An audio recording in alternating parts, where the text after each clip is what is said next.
Beaucoup de gens, surtout des astronomes, sont très excités à l'attente de ce spectacle qui est un phénomène extraordinaire de voir une éclipse. Alors, c'est un phénomène de la nature qui est très beau, mais pour un astrologue védique. Alors, le temps d'une éclipse, surtout d'une éclipse solaire, alors on dit que c'est un temps où il y a beaucoup de puissance, mais aussi peut apporter beaucoup de turbulences dans nos vies et sur la Terre. Alors, dans nos vies personnelles et des événements qui peuvent se produire durant une éclipse. Alors, les astrologues védiques disent aussi que quand la lumière est bloquée, parce qu'il y a un passage à ce moment-là de la Lune, alors c'est comme s'il y a un nuage qui est là et qui nous empêche de voir proprement. C'est un nuage sur notre conscience.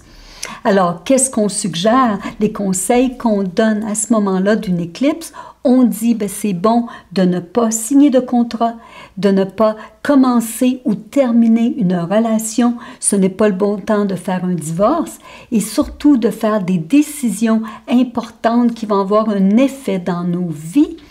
Alors, on est en ce moment dans la saison des éclipses. Alors, on a 2 éclipses lunaires et une éclipse solaire.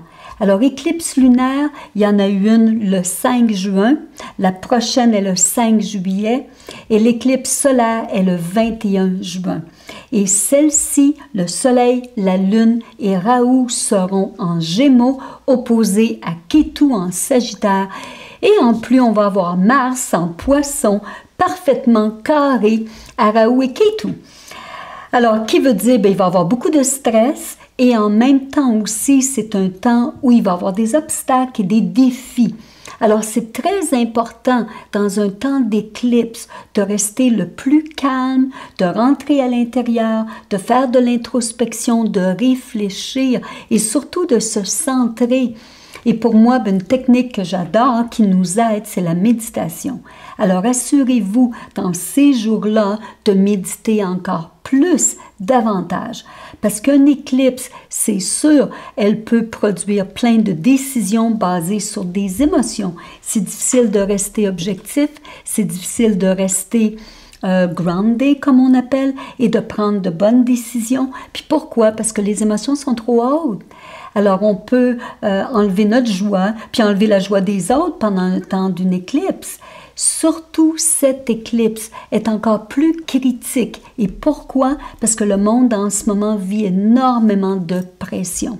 Alors, l'éclipse peut juste augmenter cette pression. Alors, on a une pression, oui, on a une pandémie mondiale qui existe. On a une économie qui est très incertaine. On a des politiciens qui sont malhonnêtes ou avares. Et en plus, on a une telle soif pour de la justice. Alors, comment on va réagir dans le temps d'une éclipse va avoir un rôle ou va avoir un karma pour notre futur ou même pour les générations futures. Alors, très important de voir comment on va agir dans ces jours de l'éclipse. Alors, gardez en note, alors le 5 juin est passé, le 5 juillet s'en vient et le 21 juin aussi. Alors, restez calme, restez solide. Et si vous avez besoin de prendre des décisions, alors venez nous voir. C'est notre travail, moi et mon équipe. On est très heureux de faire des rendez-vous avec vous. Tout se fait en ligne, c'est facile. Juste nous appeler, nous contacter. Alors, restez calme. On est dans la saison des éclipses et quelque part, on va essayer de garder notre œil ouvert pour rester objectif et ne pas prendre des décisions émotives. Alors, bonne semaine à tous.